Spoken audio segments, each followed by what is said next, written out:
The good stuff is all new and live. Today, Mary's heading to the iconic St. Lawrence Market on the hunt for the freshest ingredients. And then she's firing up steak night. Then, what's summer without a little rosé? We found the perfect pour to match your favorite warm weather meals. And from the smash hit series Ginny Georgia, actor Raymond Ablack is here. Plus, Shawnee Kish takes the stage with a powerhouse live performance you won't want to miss. It all starts right now.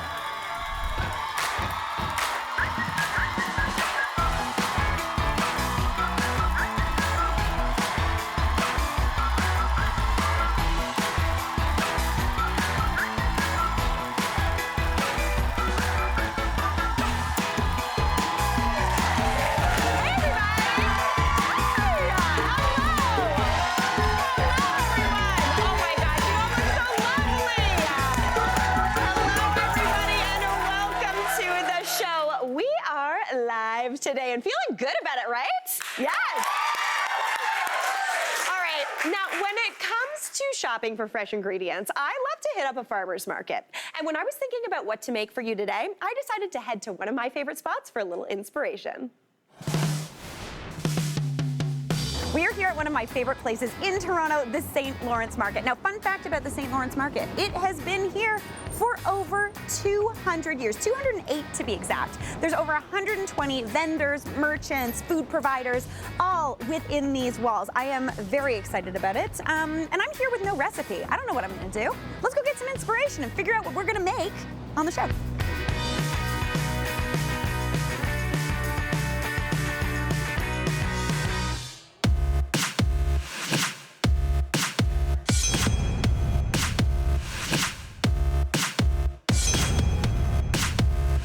Deliso's is one of my absolute favorites. I pretty much stop here every time I come to the market.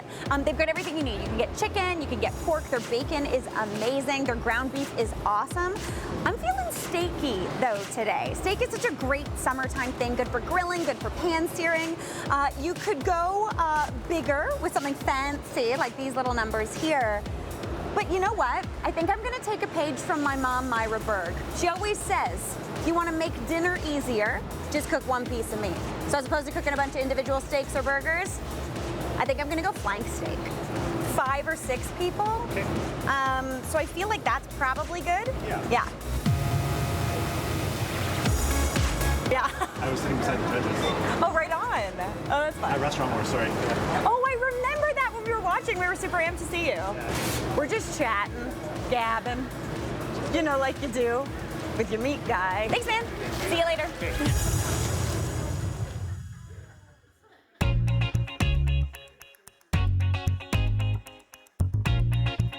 Honestly, one of my all-time faves, love a Beamster. Got little like crispies in there, super, super delicious. Could I use a piece? Will it go in the recipe? Probably not, but this is important. You have to snack when you're at the market. Now, this is the area I get very excited about because there's so many different types of butter. My very fave from Cow's Creamery, PEI Zone. What a delight. Also, if you can ever find this is 45% whipping cream. It's basically butter, and it is delicious. Put that in your coffee, you're having a good day. Yeah, maybe a bit of that. Oh, I don't know. It depends how big you want. Just like a little piece. Little piece? Yeah, not too much. Yeah, like a quarter? Like basically where that line is, that would be perfect. Thank you so much. Thank you so much. No problem. Thank you so much. Thank you. Yeah.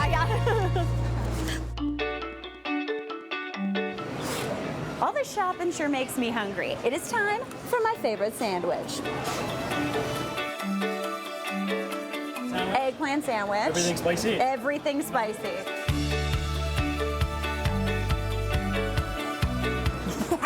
It's hot.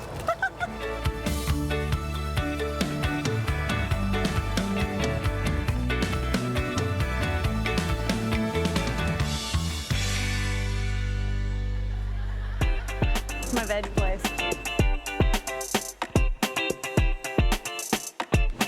Horse rhubarb. So pretty. Do a selfie? We'll do this one. Yeah. There you go. Thank you. Yeah.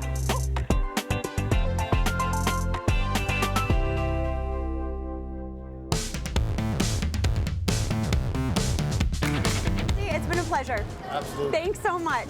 I'll see you next time. I'll tell you about the pate. Yeah.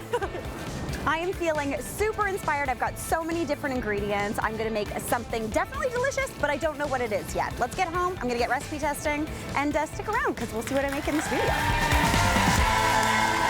Oh my gosh, I always get so much inspiration whenever I go to the market. So I thought about it. I got home, was thinking about all those delicious ingredients that I bought, and I thought, why not make a grilled flank steak with tomato cucumber salad? How does that sound? Yeah. I thought like something super summery, super delicious would be wonderful. I thought about making that eggplant parm sandwich that weighs literally as much as 2 babies. But I was like, you know what, I'm gonna leave that to the professionals. So this is a super simple flank steak recipe. This is actually a little bit of a riff on my mom's classic flank steak recipe, so thanks Myra Berg. She knows it, she knows what's up. So, super simple. Flank steak is a really great cut of meat for marinating, really good for grilling or pan searing as well. You can actually see kind of the grain running through the meat, which means that it does have a good texture, but you do want to make sure you grill it to just maybe medium rare.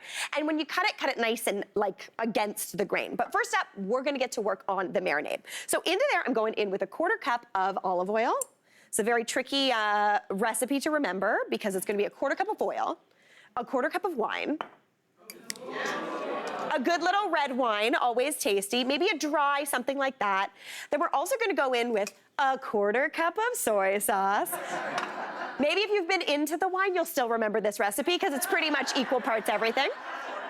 So a 1/4 cup of that goes in for that little bit of saltiness as well. And then for a little bit of sweetness, I'm gonna go in with half as much honey. So 2 tablespoons of honey is gonna go right on in. This is gonna give a little bit of sweetness to the marinade, but also add a little more sugar into the mix. So it's gonna give a good kind of caramelization on the outside.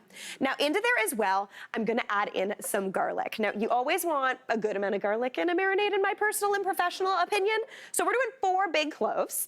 So what I want to do as opposed to mincing these up is I'm just going to smash them and then just give it a rough chop.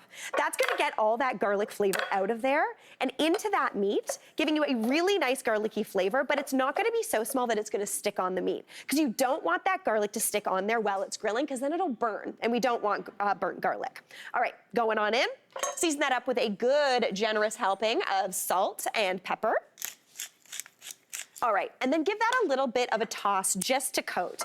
Now, for this marinade, if you are talking to my mom, she will tell you that this needs to go into the fridge for like a week and a half. Don't do that. She's always like, marinate it for longer, it's gonna be better. No, what you need is at least 2 hours, but you can also do this for up to 24 hours. That will get a nice, beautiful flavor in there. Just cover it, pop it in your fridge, but then before cooking it, you wanna take it out and let it sit for about half an hour at room temperature just to take the chill of the fridge off. Now, I've got one here, and don't be alarmed by the color. That red wine has gotten into this meat, so it's got that beautiful marination happening, which is looking beautiful. And I've got a pan here over about medium-high heat. Now, again, this is perfect for the grill. I do it around medium-high on the grill as well.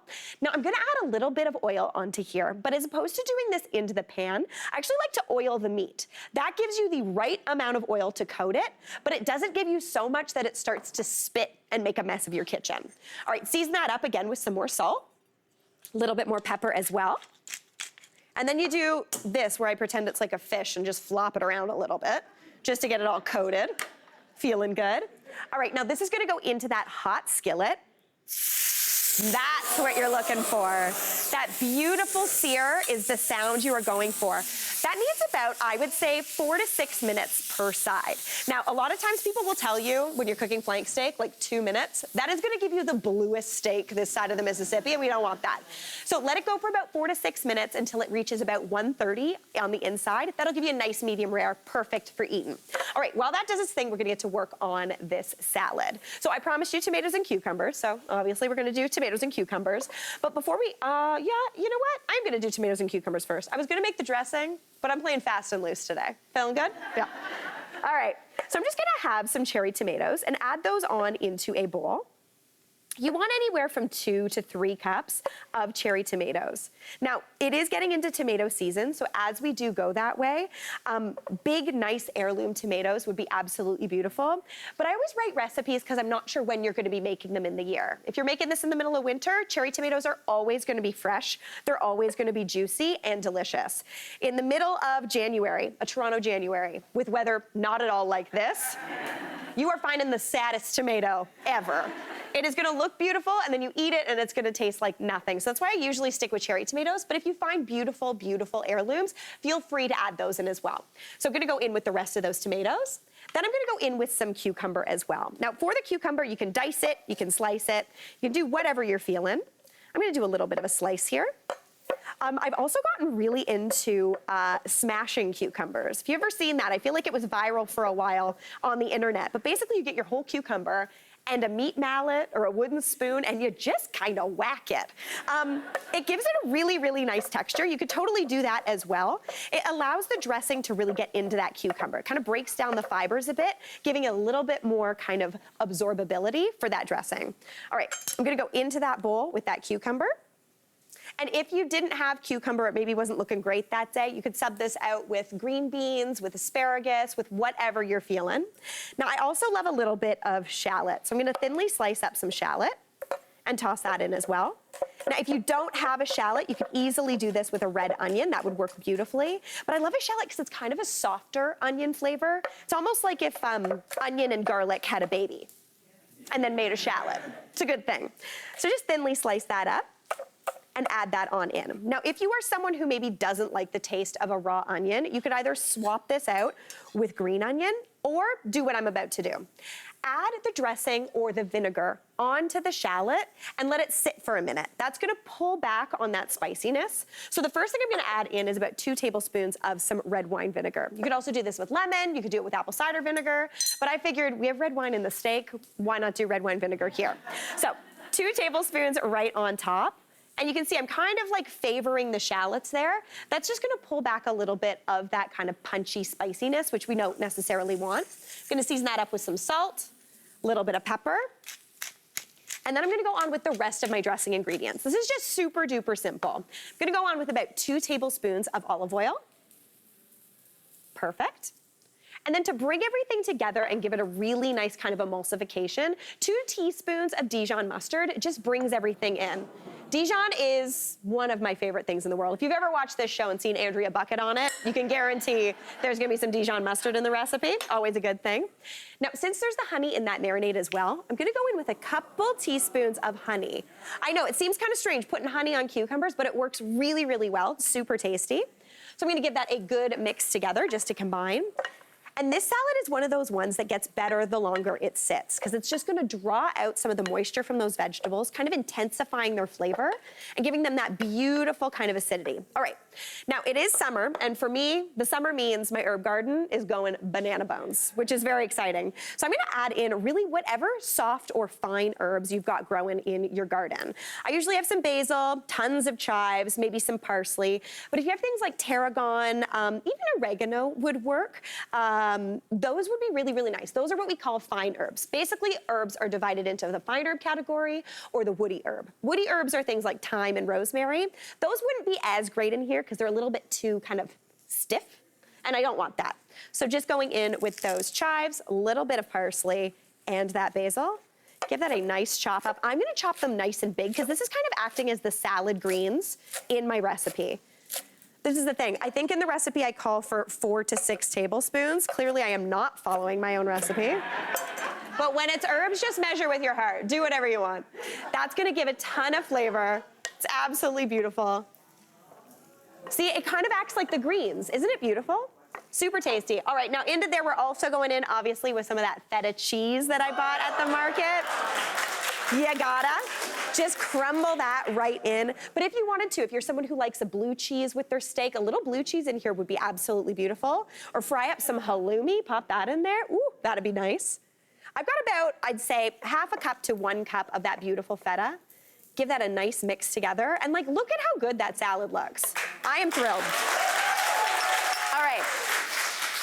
Now, I'm gonna go check on my steak, see how he's doing. I'm gonna give this one a little bit of a flip.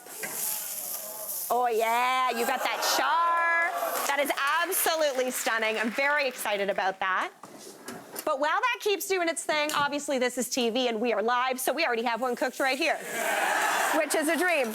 All right, now for flank steak, like I said, anytime you're looking to cut the flank steak, you want to cut it against the grain. Now it gets more obvious as you cook that flank what way the grain goes. So if you look at this flank, do you see these lines here? That's the muscle fibers. So what you want to do is you want to cut it against that. So just get your knife and run it along. Oh, look at that beaut.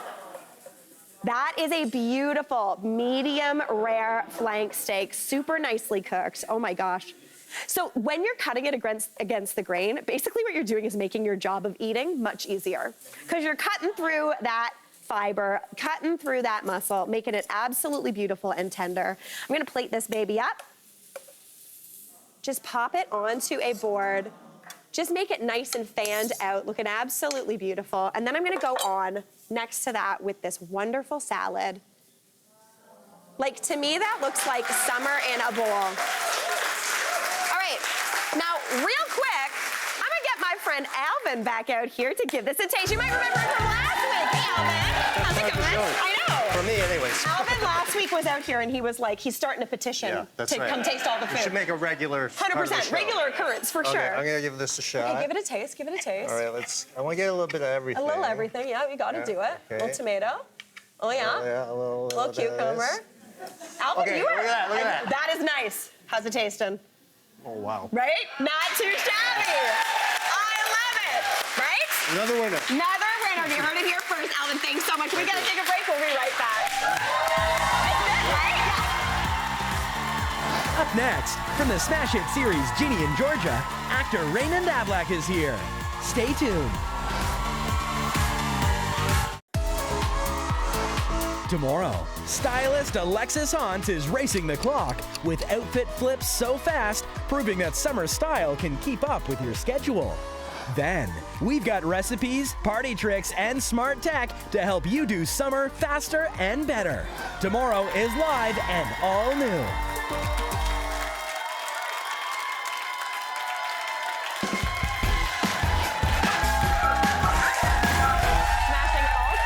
Streaming records. You know my next guest as fan favorite Joe on the hit show Ginny and Georgia. Check it out. Come on. I thought we were friends. You know, I just came to load up, so. Joe! You just throw a cookie at me? I don't have a lot of friends. I never did, so don't act like this. I have feelings for you, and you know that.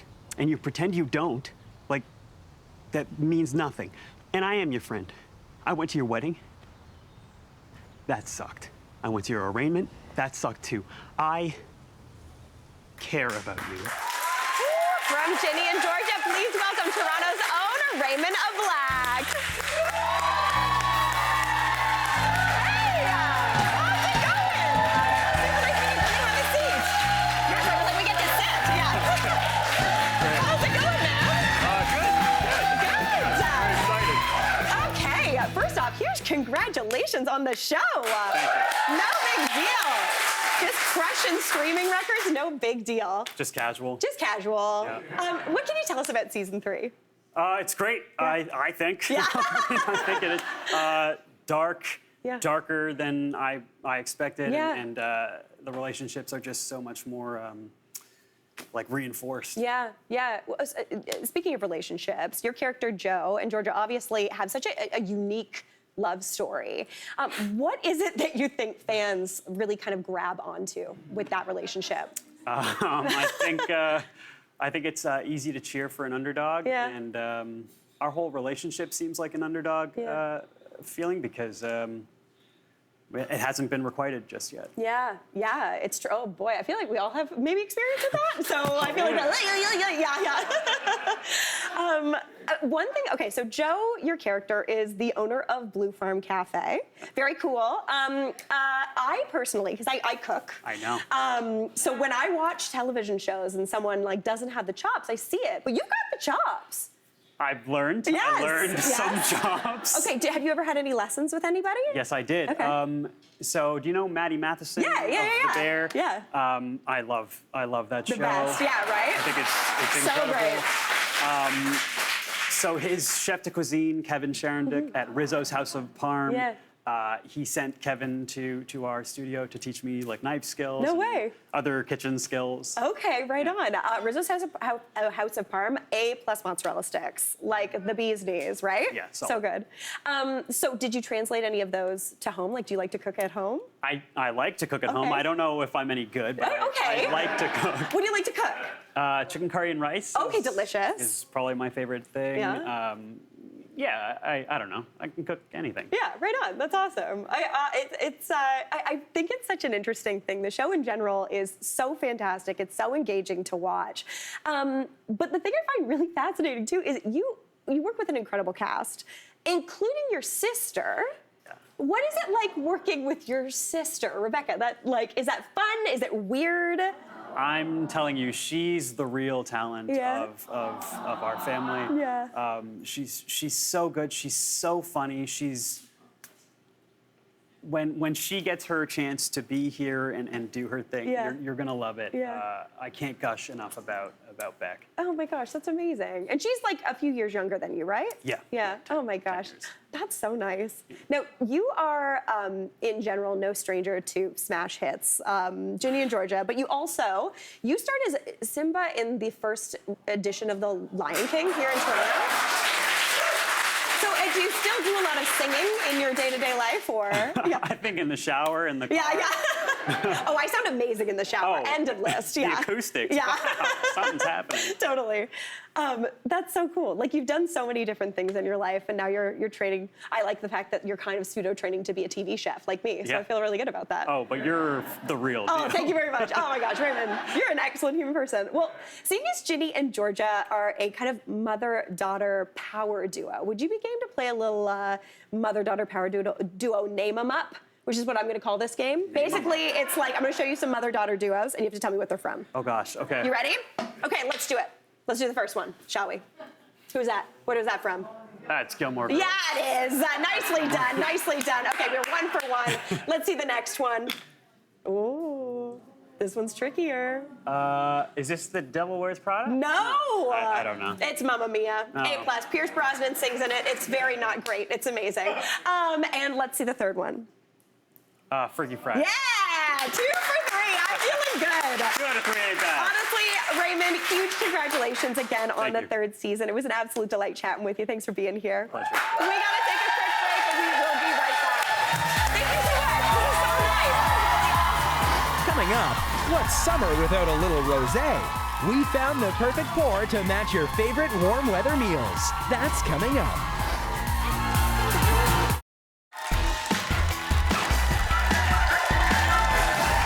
Everyone knows summer is the perfect season for rosé. Here to help us pair each blend with the right bites is Sommelier Beverly Crandon. Hi, Beverly. How's it going? Fantastic.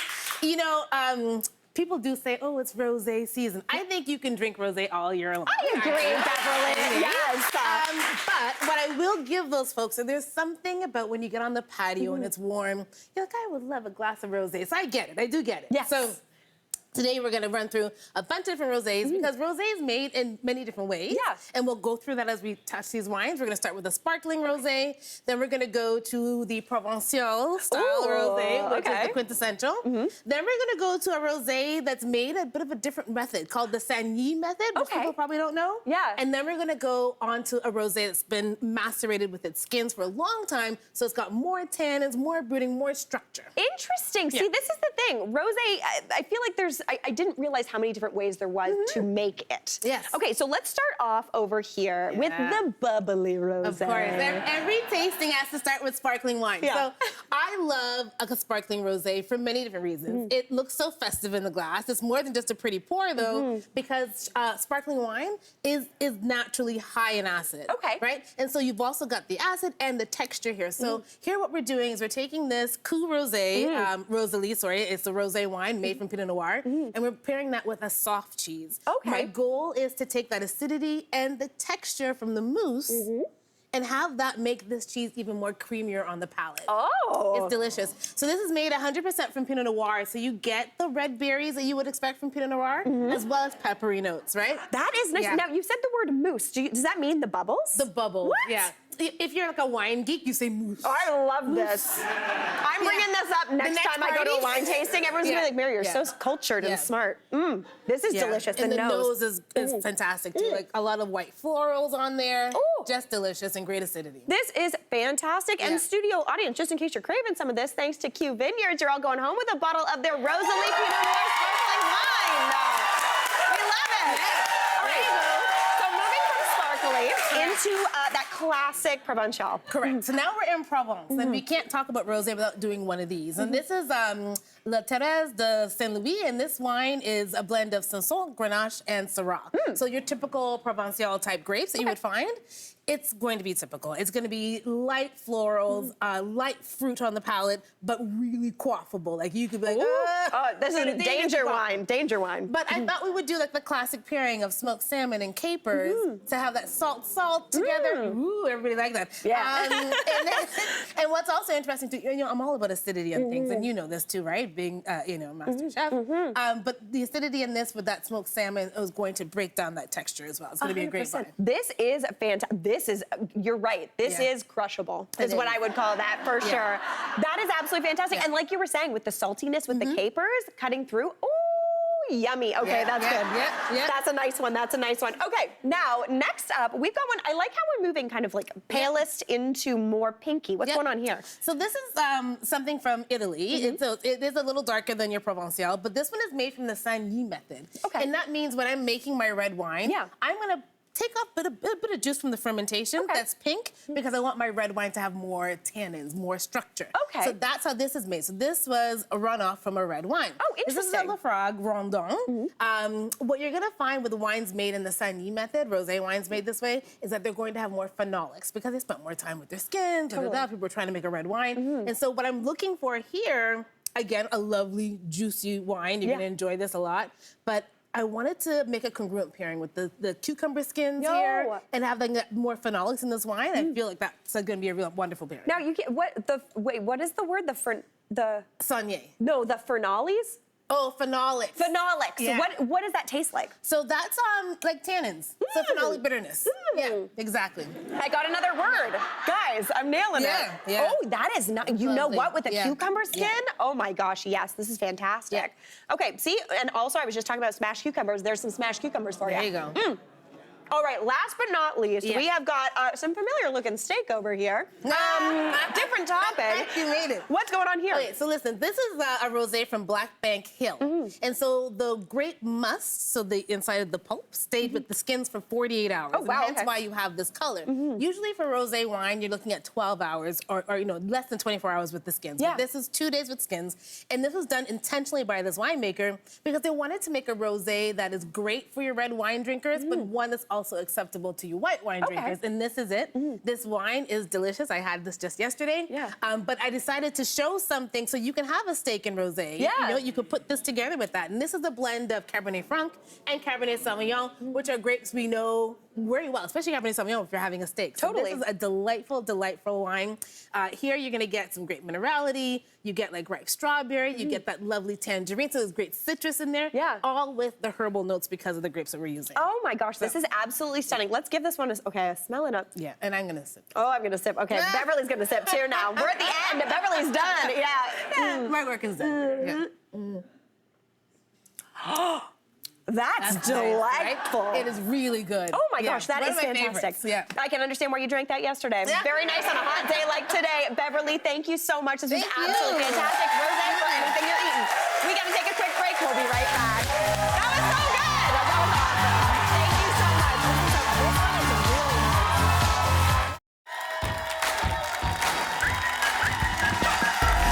Here with 3 crowd-pleasing recipes, perfect for a backyard gathering or summer picnic, is my bud Jason Skrobar. Hi, Jason. How are you? Oh my my gosh, I'm always delighted to see ya. Oh, as am I. Oh my gosh. Okay, I'm very excited today. You always bring the most delicious things. What are we starting with? Summertime. Summertime. Is here. Yes, we're doing it. So all of these things are perfect for backyard parties or picnics or what have you. So we're starting with these really delicious but super simple drop biscuits. Okay, I love a drop biscuit. Right, and I was saying to you earlier, Yeah. I usually make biscuits that I fold Yes. and, you know, take a little bit more time, but these are jalapeno cheddar biscuits. Okay. And they come together so quickly, the dough comes together so quickly that by the time your oven is preheated, Yeah. you can throw them in. Oh. They take about 20 to 22 minutes or whatever, and then they're done. Oh my gosh. And so this is what they look like, These and I made are beautiful. this really easy hot honey butter. Of course you did, Jason. Jason's not just bringing a biscuit to the party. Again, super simple because softened butter, so room temperature butter, Yeah. a little bit of runny honey, Yeah. and then your favorite hot sauce. I use Louisiana hot sauce because I Oh, like that. yeah. But you can use sriracha or whatever you want. Okay. And then you just mix it up because it's softened butter. It comes together in no time. Yeah. And then you take your biscuits and you just take this butter. Oh, that's an and you appropriate pour amount of them butter, my out. friend. Oh my gosh. Okay, let's give this a And taste. I'm gonna have some too. I'm very excited. And I love the jalapeno in there with that little bit cheddar. of bite. Cheers. Cheers, let's do it. My man. The salt, too, that little bit of A salt. little bit of salt on top. Jason Skrobar, You know? everybody, absolutely crushing it. All With right. number one, we got a couple more. What are we moving on to? Two more. So this is a salad, summery salad, and To go with your biscuits, of course. your biscuits. Yeah. And I really like croutons on a salad, but I thought, Jason, what if you made cheesy croutons? I love this so idea. what I did is I have these. I have this aged provolone. Cut them into little pieces of cheese. Okay. If you want, if you can't find aged provolone, you can use mozzarella. Yeah. Or anything that's a little bit firmer. Okay, right on. And then we're just gonna take this and we're gonna dredge it. Oh, just a classic Because dredge. we're going to fry them. Okay. And so the reason why you want a firmer cheese is because you want it to hold up to the heat. Yes, it'll ooze a bit, but if it's too soft, it'll melt out. Exactly. Yeah, got it. So then we're basically just classic dredge, as you said, flour, egg, Okay. and then panko. Ooh, I love. Or just regular bread crumbs. Okay, beautiful. So basically you take that, Pop it in. okay, and you can be a little bit gentler than this. I'm or not, no, listen, whatever, Jason, right? I always say in every recipe I write when it has to do with dredging, I say keep one hand like dry and one hand wet, never. The And I opposite end of up what- like this I all was the gonna say, time. The opposite of what I'm doing. No, this right is, now. I say it, it's a very much like do as I say, not as I do, Right? you know? Yeah. And wear an apron so you can do that. There you go, that's the energy.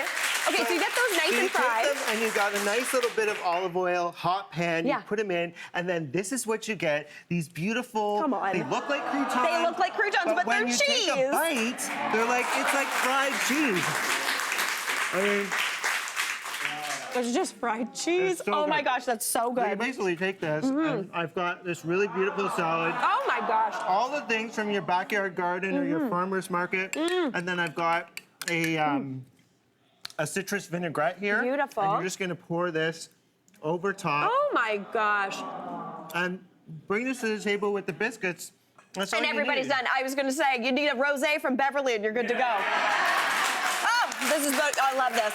Now, Jason, we all know Yeah. you are the author of the Book of Sandwiches. I am. You gotta love it. So you have to. And I always You always like have to bring a sandwich. Slip in a sandwich. Listen, who whenever doesn't I love? can. Well, especially if these are great for a backyard party. Also good, but really good for a picnic. This is perfect because it's a press sandwich, so you can make it the night before, or you can make it in the morning. And really, all it is ciabatta bread, or you can use sourdough if you want. You need a sturdier bread, something that'll soak everything up. Yeah. And a bit unusual flavors here, but I love eggplant. I love grilling eggplant. Yes, same. But I also love nectarines. Yeah. I feel like when you smell a nectarine, it's like summer, and I feel like nectarines don't get as much attention as peaches. It's true. You know, It's true. and they really hold up well to grilling. They do. They're a little bit firmer than a peach. Exactly. Yeah. So what I did is I grilled the nectarines, I grilled the eggplant, I put a little bit of homemade pesto on either side, and then dotted it with some goat cheese. And then I just wrapped it put it in the fridge, and then you put a weight on top of it. So I use a cast iron pan with a few cans on top, just to give it a bit of a weight so that when you go to cut it, it's nice and pressed. Oh, see, this makes so much sense. I thought we were gonna do like a panini, but this is just like a press it in the fridge. Press it in the fridge, and then you're literally, they're so like, so, and I mean, come on. Come on. And the thing is, you might be thinking eggplant nectarine, but the sweetness, the savory. And that custardy. Okay, let's give it a taste. Cheers to you, my friend. You. Okay.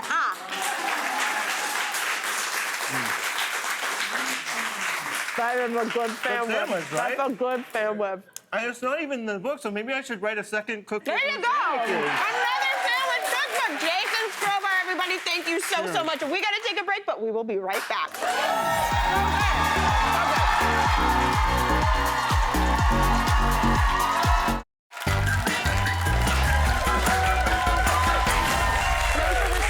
Of pop and contemporary rock, my next guest is a proud Two-Spirit Mohawk artist and multi-JUNO nominee who is now stepping into the world of country with her upcoming album, Chapter 1. Everyone, please welcome the one and only Shawnee Kish! Shawnee, how are you? So good to be back here. I was going to say, welcome back to the show. Thank you so much. Thanks for having me. I am so amped for you. Thank you. Okay, right, okay. So this is your debut country album. Yes. But I hear, yes. But I feel like this is a little bit of a returning to your roots, because I hear you used to do like an impersonation or covers of another fellow Canadian artist. Yes, I was a Shania Twain impersonator. No big deal. Yeah. Yes, I was. That was my first job. Yeah. I was Shania Twain impersonating for a couple years there. So, Nice. yeah. So did this kind of feel like a homecoming to you going into the world of country? I feel like I'm going back to my roots, and I think that's the journey of being an artist, you know. And my voice is, you can use it in different ways. So it's been like, it's been eclectic, the genres that I have done. Yeah. But going in and writing an album, we kind of picked up the guitar and I started storytelling, and naturally this is where we are, and I feel like I'm at home. That's amazing. That is so. I think that's the beautiful thing about music in general is you kind of can try on different hats, for lack of a better term. You know? There are some pressures, but I have just, I put on my cowboy hat. Yeah. Yes, it is definitely yeehaw. Yeah. But I feel so at home with how my voice is speaking. Yeah. And my storytelling in the album, how that is speaking. Yeah. And I have never felt more myself. Good. Oh my God, that's so beautiful. Oh my gosh, that's huge. Thank you. Now, Chapter 1 is your first full-length album coming out next month. I'm so excited for you. Now, for the album, you had an absolutely stunning photo shoot at Drumheller in Alberta. Go Dinosaurs. Okay, look at these pictures. Can you tell us a little bit more about what inspired this new music? Yeah. Oh my gosh, we had the best time there. It's such a if you can ever go, you should. Yeah. It's a magical place to be. What inspired for the shoot? I don't know, my closet. I went into my closet and I went, what are we doing? Yeah. And I'm kind of just leading with, I've been saying this, but I feel like I'm letting my spirit just lead me now. That's It's like, amazing. where are we going? Yes. And I don't even quite know what that means, but you're following along. So we did a shoot in Drumheller, and it was amazing. It was perfect, and we had so much fun. Now, you've also been doing some music video shoots and stuff, and I hear that your daughter Harley was on set with you. She goes everywhere. She goes everywhere, I know. She's here I'm following too. along online. Like, can you even? Look at this beautiful family. I hear she's turning 1 later this week. I can't. What's motherhood been like over this last year? My baby's gonna be 1 year old. That's next why week. I know yeah. Oh my gosh, I love being a mommy. Yeah. I just love her so much.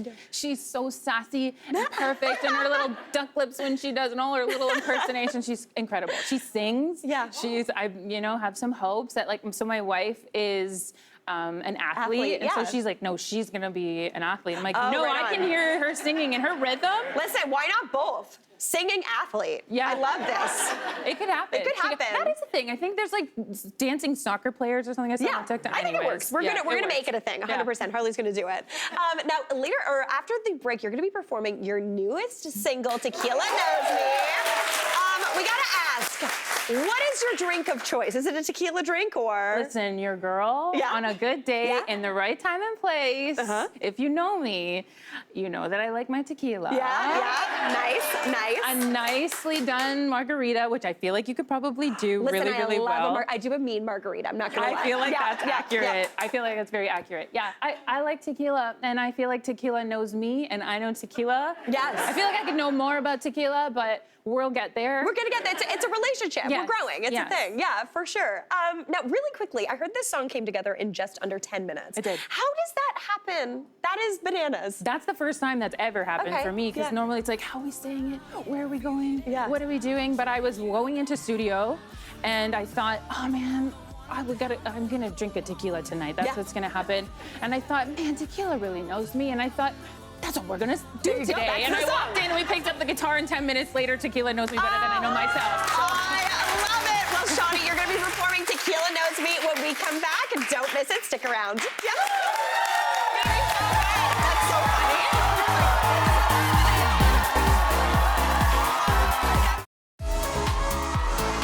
Tomorrow, stylist Alexis Haunt is racing the clock with outfit flips so fast, proving that summer style can keep up with your schedule. Then, we've got recipes, party tricks, and smart tech to help you do summer faster and better. Tomorrow is live and all new. Playing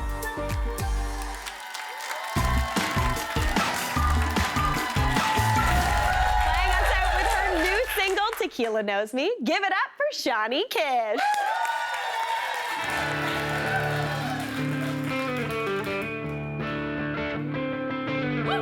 Found a friend in every pour on the rocks, margarita flowing hometown bar. Tequila whispers, honey, you don't gotta worry, you know you could use a little of my hand. These days it gets a little harder being sober, being low all by yourself. Started thinking maybe it's because I'm drinking, think tequila knows me better than I know myself.